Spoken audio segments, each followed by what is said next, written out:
you are a material scientist or materials engineer, bring your brain every morning and look at the problems in front of you and do a decent job in trying to solve them. You have the skills that you need to do it. The world is energetically more and more hungry, so integrating all the sources of energy will become a big problem.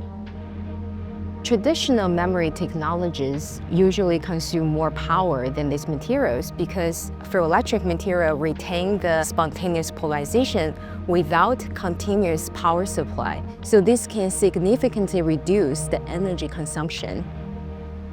From first time I taught, I tried to take the students to local industries so that they can not just read or see them in slides, but go and get a first-hand experience how a process is done.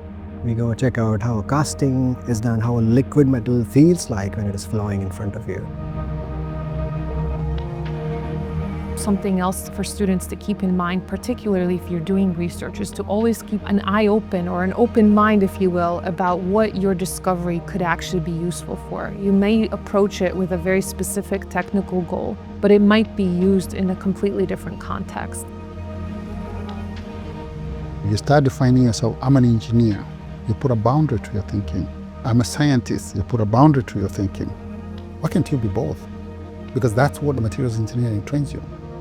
Dig deeper and you will be able to fly.